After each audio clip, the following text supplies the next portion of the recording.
Hello everybody, welcome to our live studio show here on MXGPTV.com with me, Paul Malin and Lisa Leyland. It's round 11 of the FIM Motocross World Championship. This is the MXGP of Latvia and we return to the Zelta Zergs here in Kegems. Coming up on our studio show today from MX2 and Monster Energy Triumph Racing, we've got Guillem Red Bull KTM Factory Racing, Jeffrey HERLINGS, and then we've got team manager for Monster Energy Yamaha Factory MXGP, Michele LAVETTI. Yeah. But before we go anywhere, Lisa Leyland, here we are, second half of the season.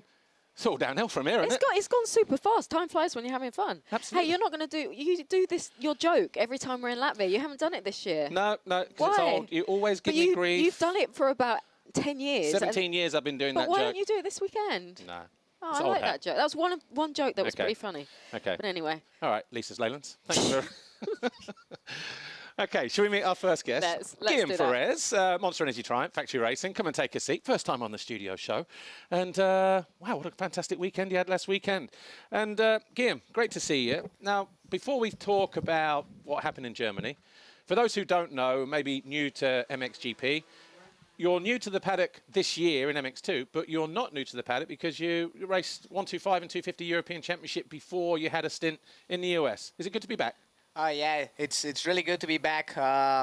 Also really good to have my family back at the races because it's been a long time since they've been here watching me race. But yeah, I had I think my first race was in 2018 in the EMX, but I was not doing the full championship. 2019 I did my first full championship in the EMX 125. Yeah, and as I said, you got a podium last week, but you're no stranger to being on the podium because in that 125 European Championship campaign, 5 podiums, one of those was a win at Lommel as well. So you know some of the tracks, and obviously this one is new, but this whole series is not completely new to you, is it? No, for sure. It's like coming back home for me. It's everyone's familiar. I have a lot of friends. I know a lot of people. So it doesn't feel like it's new for me, but at the same time, it's new because, for example, I've never been here in Kegems. So it's first time ever. Yeah. Well, you had a difficult start to the season. You had to miss 3 rounds due to injury. But last weekend, as Paul just mentioned, wow, your first race win, second overall on the podium. That must have been amazing after a tough start, hey? Yeah, sure. It felt amazing. Unfortunately, I had a pretty big crash in St. John. That could have been a lot worse. But yeah, that's how it went, and missed some races because I hit my head pretty bad. But just happy to be back, happy to get things rolling, and happy to start performing. I think I needed it, the team needed it, and yeah, it's hard when you see all the people working behind me and the results don't come, but yeah, I think we're slowly building, and I'm happy with that. Yeah. When you crossed the finish line, did you know that you'd won a race or even made the podium? No, I actually didn't know. Yeah. I saw in my P-board that Kai was behind me, and I saw the gap. But I never saw Sasha going down because he was so far off the track. Exactly. And I didn't see yellow flags. I didn't see anything. So I thought, okay, I'm second. I'm going to keep this position. And it was actually when I came up the podium, I asked someone, like, how is it possible that I'm second overall if I went 9-2? Yeah. And they were like, no, you went 9-1. Yeah. So that extra point made a difference. Yeah. Yeah. How was it being, how was the feeling being up there on the podium? Because, as you said, you know, a couple of years in the US didn't go well and everything else. But to be there and finally get that result, get that podium, get that race win, even though you didn't know about it, I guess it made all of the hard times that you've experienced, not just the last couple of years, but even, I guess, growing up in 125, in 250, I guess it made everything worth it. Yeah, it does. I mean, I think I was still in a little bit of shock. Then you start realizing things. You rewatch the race, and yeah, that's what I dreamt when I was a kid. That's what I look forward, and that's always been my goal. It's nice to get it done, and hopefully we can do it again soon. Yeah. Well, how's life for you, Guillem, as a factory rider with Monster Energy Triumph? It seems like you've got like a good group of people around you, working for you. Do you enjoy it? Yeah, I love it. I mean, I spent the whole winter in Malaga in Spain. Not where I'm from originally, but it feels like being home. Yeah, it's been lovely working with Clement and all the people around. Also, a good relationship with my teammate. We pretty much do everything together. We work out together. We train together all the time. So yeah, for me it's great. I'm loving it. Right now I'm living in Lommel, really close to the track, but yeah, I still love it. Well, that was my next question actually. You're from Spain, but where is your base? And is it home away from home, Lommel? Are you enjoying it? It's totally different from the sunny sunshine. Well, there are no mountains. No. Yeah, I mean, I definitely enjoyed Malaga more. Also, it was more relaxed in the off-season.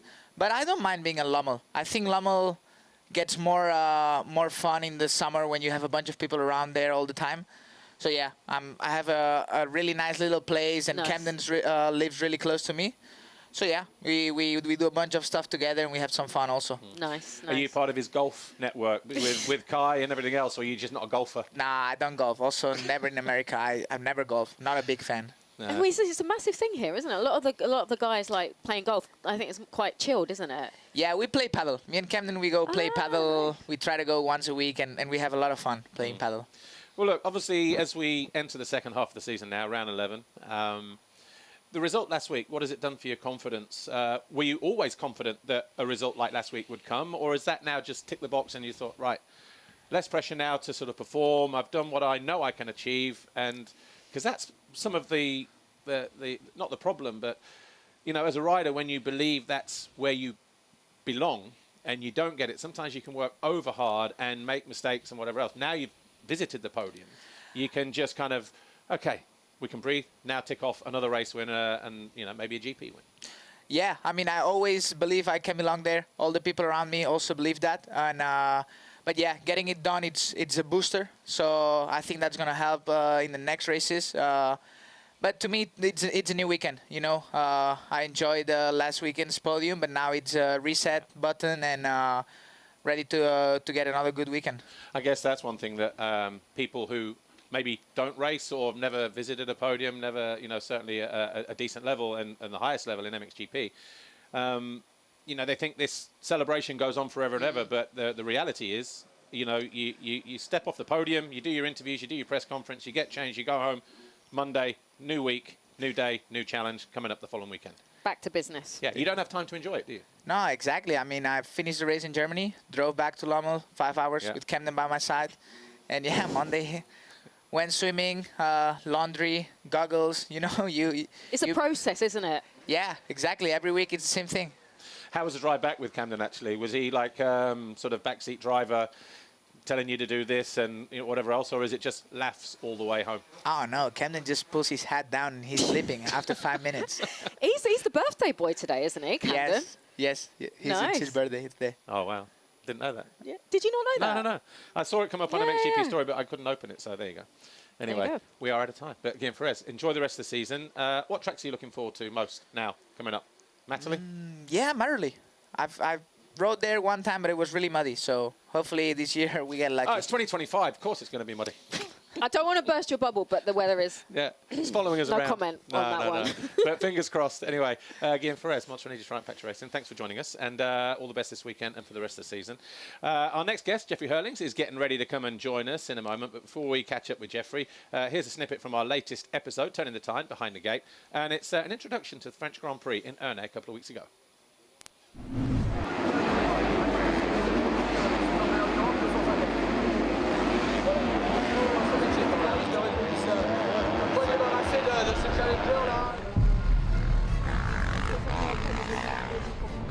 Ernay in 3 words.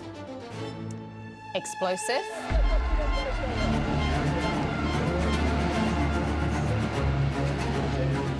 French fans frenzy. Crazy. Patriotic.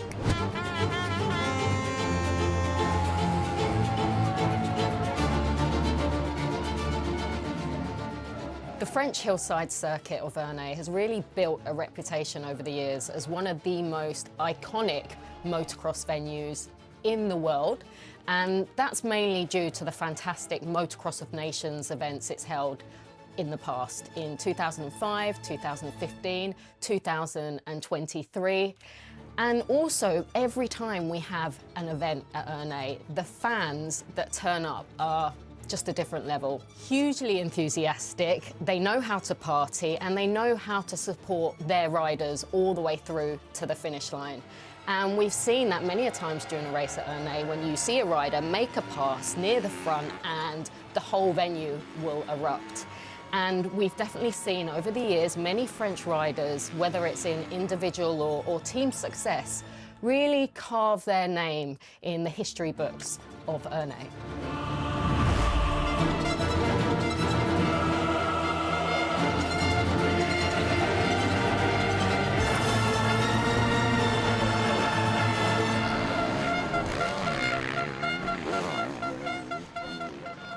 This is racing.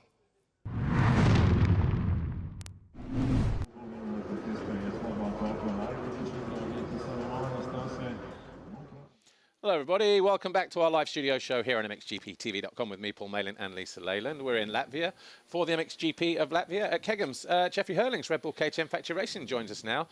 Jeffrey HERLINGS, good to see you. Great win last weekend, but don't call it a comeback. You never left, right? Exactly. I like that sentence.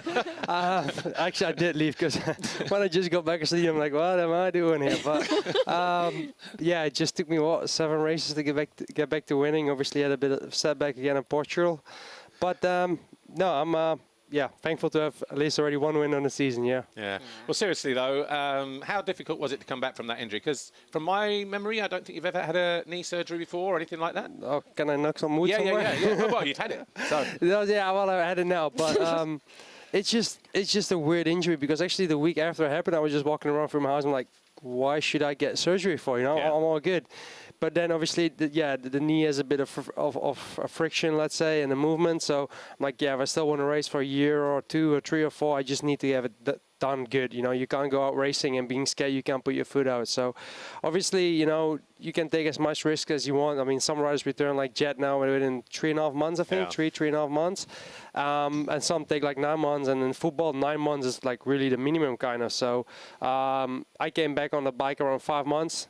Maybe I could have done it quicker, but you know, I didn't want to take a risk of coming back maybe too soon and blow my ACL again and be out for the entire year. So you know, I've made this decision, and I just came back to Sardinia with 3 or 4 days on the bike, and I knew I was just need to get race fit. I wasn't race fit at all. I wasn't fit at all. And you don't get race fit unless you're racing. No, so I was like, I can go practice and ride at home at my local track and do a 30-minute motor, and I'll be like, yeah, I'm quite good. I'm quite fast. And then I show up to a race. You got massive arm pump. You're in the battles, and I was like, the best training is to just come back in racing, even though I'll finish 10 or 15 or 20, whatever it may be. So I worked my way up, and every weekend I got a bit better, and yeah, now hopefully we're fighting for podiums again. Yeah. Actually, you pretty much answered my next question. It was when you returned to Riola, Jeffrey, you weren't 100%, no. But was there concern that you could have done a lot more damage than anything else? Was it even worth coming back that soon for you? Not really, because the doctor gave me the okay to start riding. So even if I would go practice or I would go race, the risk will be the same. Whenever you just put your foot into the dirt on the wrong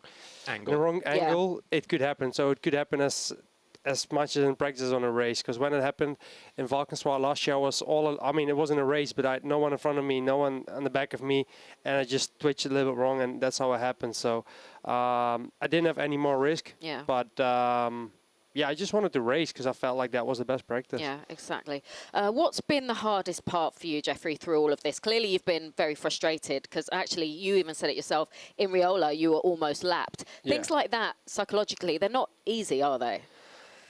Yes and no, because going there I knew, because on like the last practice I did before that, I was like, I'm always at home, I'm riding with some of my friends, and they're just riding like local Dutch championship kind of, and I was actually at his pace.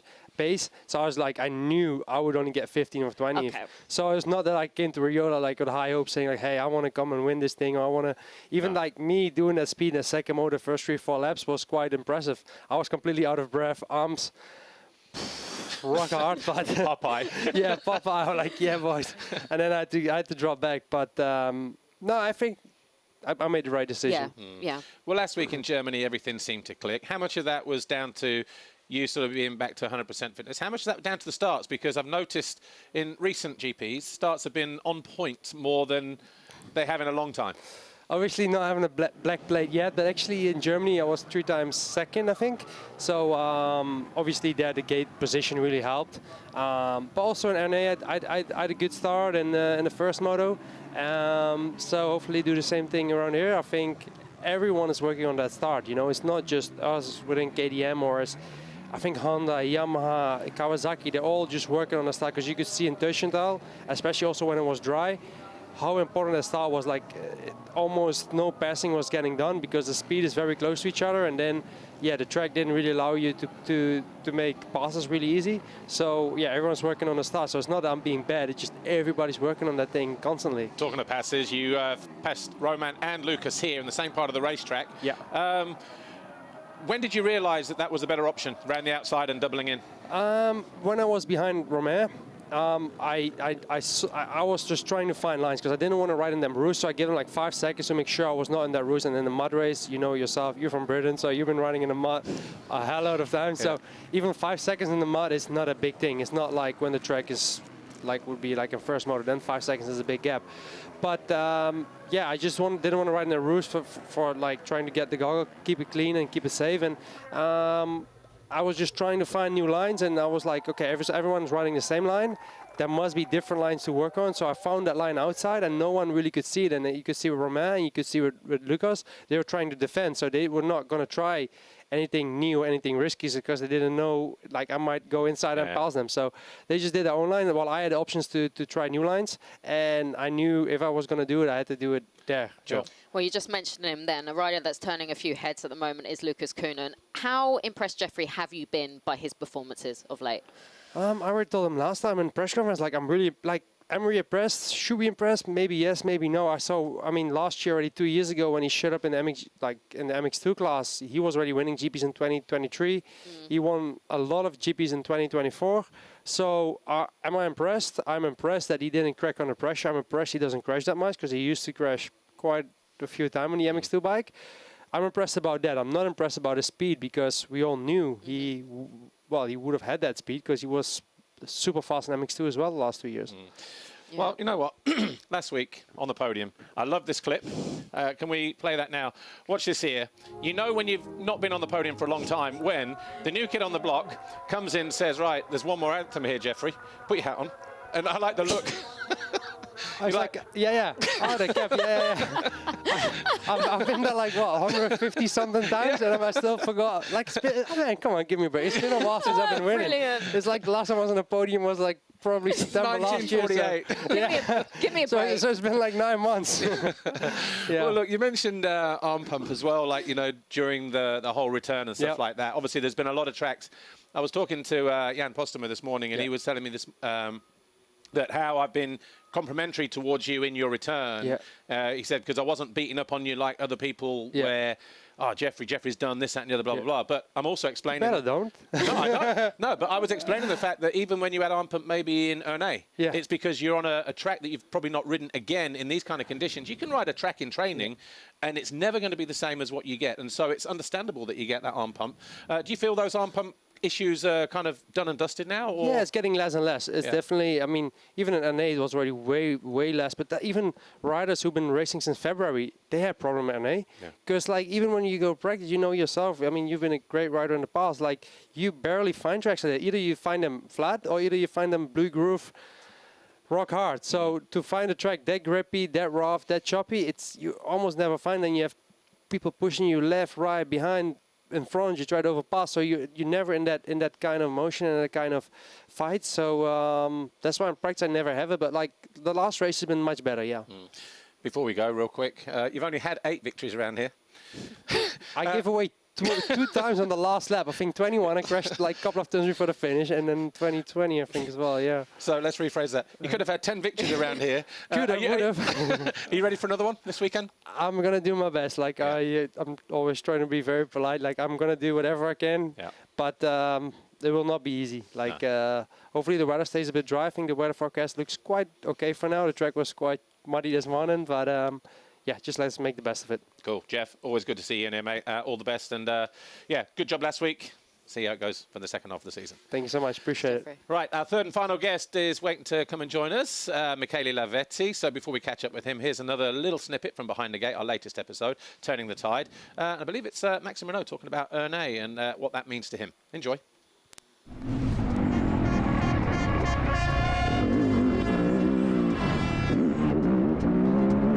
Going to Ernée, yeah, was a special feeling. Obviously, you go to your French GP. Actually, we are lucky we had 2 GPs this year in France, so it was obviously a good feeling going there. Unfortunately, not in full shape, so I knew I was not going there with the best assets in my game, let's say. But yeah, I wanted to go there, perform, and give my best for myself and for the French crowd. He wants to win, so too does Vial. Either way, it's going to be a French 1-2. It does not get any better than this. Maxime Renaux, Tom Vial, first and second in race 2. 2023 Nations in Ernée was very special, coming out from a pretty tough season with a big injury on my foot. Actually still struggling with it during that race. But I could turn the things up, you know, and make a very great race on a personal side, let's say, as a single rider. And extra than that, we made a great race as a team with Team France. We won the Nations as a team. So it was just, yeah, great to end up the 23 season this way. It was one of the biggest, yeah, feeling I ever experienced. And also the podium moment was amazing.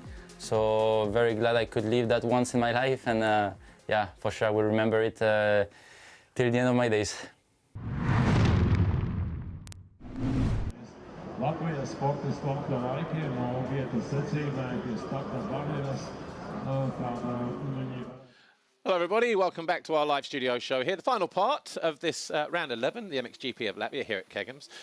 Me, Paul Malin, Lisa Leyland, our final guest, Michele LAVETTI joins us now, Monster Energy Yamaha Factory MXGP team. Michele, good to see you. 10 rounds down, 10 to go, half-time assessment. What are your thoughts? Because from the outside looking in, seems like it's not been the easiest year for you guys this year. Just yeah. in general. Yeah, actually it was yeah, not really easy in the beginning of the first part of the championship. We start really well with Maxime in Argentina. I win Saturday, the quali Saturday, and second moto on Sunday, so it was perfect. It was in shape, the bike it was working well. And yeah, it was super happy. It was super happy, but then before coming in Spain, he broke the hand. And from there, I have a small issue with the to be fit again. And of course, it takes a time to recover well, because you know, race like this in this kind of condition. Of course, everybody knows he's a tough guy, but of course, we need to have time to recover really well. And so it's coming better and better every GP, and we need to take every GP like step by step, and to try to achieve the best results possible. Yes. Yeah. Well, like you said, that first round in Argentina, everything kind of, you know, got off well with Max winning the qualifying race, taking the red plate, and winning the GP. You know, I mean, from the outside looking in, again, it just looked like he was just ready. Yeah, exactly. And the winter had been, yeah, you know, positive. Yeah, really well. The winter time it was perfect. He training really well, no issue, and he fixed the bike in a perfect way, like it need to be. And yeah, we was in Argentina pretty sure to have a good result, and yeah, he showed the speed, and we was super happy. Then yeah, then we turn in another page, and yeah, here we are. Yeah. Well, you said turn another page. From that result from Maxime in Argentina, it's so easy. The natural reaction would be like, yes, we are in this championship fight now.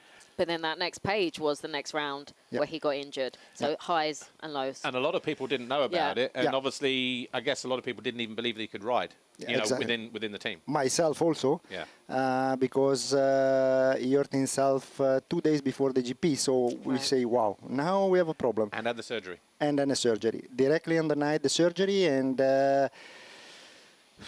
but it's Maxime. Yeah. It's Maxime, so we go for it, and of course we never give up, and we keep working really hard with him and with everybody, actually, not only with him, but so now is the other part of the season, and we need to try to achieve the best results possible, like I say before. And yeah, to be closer where we was before. Yeah. Okay. Well, let's move on to Jago. Yeah. He's coming off a difficult 2024 season.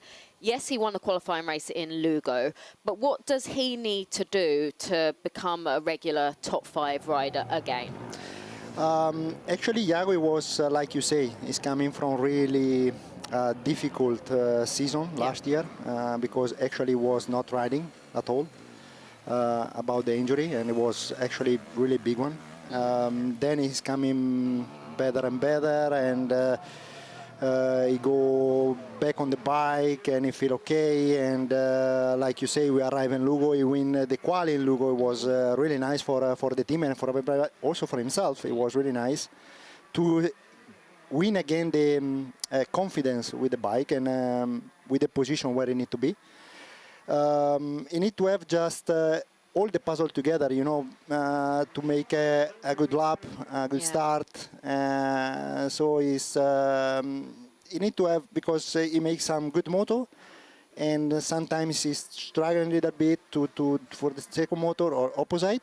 And but yeah, of course, if the puzzle is coming together, should be fine also for him. And so we're working on it, and he's working himself to have everything in line and to have everything under control. Yes. Just really quickly, if it's confidence, because obviously it's not easy to rebuild that confidence, how do you kind of help rebuild that confidence as a team? Is it just time, or is it, like you say, the starts and just having that one good lap and then everything building from there? In the team side, for sure, we work really close with him with all the best package what we can give to him. We improve the bike race by race, and so of course he need to have his confidence back, and of course we need to have a little bit time. Because don't forget, guys, it's 1 year without racing, so and it's quite a lot. And it's quite a lot, yes. Exactly that. Finally, Calvin, currently 8th in the championship standings. He's had some nice moments, but perhaps lacking that consistency. Why do you think that is? Actually, he make, for example, last week in Germany was super good first moto. He finished 3 and it was amazing. And also for him is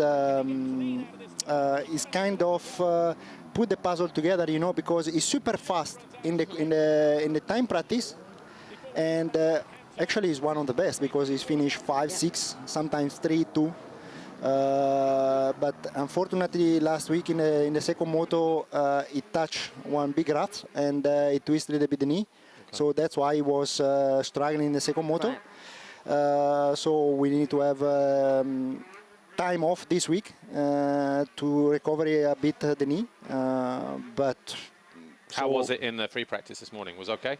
Yeah, it was not so bad. So he just riding, and just to feel the bike and to feel if everything is working well. So he don't push so much to get the time.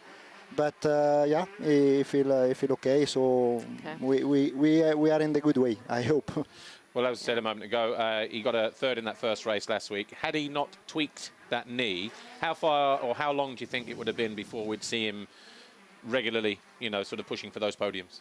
I think we are close. Was he close? Yeah. Yeah, I think we are really close. But also with Maxime, we are really close. You know, we need to have, of course, it's not nice to say, but we need to have a little bit time extra to help the guys and to be there, you know, and everybody are in shape now, and we need to follow a little bit the process, and yeah, I think we are really close. I think we are really close, especially with Calvin, and last week I was thinking we was on a podium, and also in Lugo, if I don't remember, if I remember really well, we was close also for the podium with him, and so yeah. We need to just put everything together, yes. Yeah. Well, I mean, in terms of, we're out of time actually, but in terms of the little niggle on the knee, probably couldn't come at a better time really, because after this race we have a week off, then we have Matti, then a week off, or 2 weeks off, and then Finland. So he has time to, you know, to be 100% again. Yeah, exactly. Sooner rather than later. Yeah, exactly, like you say. So actually, the luck this year is not from our side, but we need to. Yeah, exactly. It's races is part of the game, and so we need to accept. All right. Yeah. Well, look, Michele Lavetti, thanks for joining us here. And, Thank you too, guys. you know, all the Michele. best for the rest of the team and for the rest of the season. Thank you too, guys. Anyway, look, we are out of time, as we said, and the MXGP of Latvia will continue on MXGP TV shortly in about an hour's time with the MX2 time practice at 1:36, and then, of course, followed on immediately by the MXGP time practice. We've got 125s, 250s on the programme as well. So it's a busy day here, busy weekend for us on MXGP TV. Enjoy your weekend, and we'll see you in 2 weeks when we go to the MXGP of Great Britain at Matterley Basin. Thanks to all our guests today. From me, from Lisa, the rest of the team, thanks for watching. See you next time. Bye for now.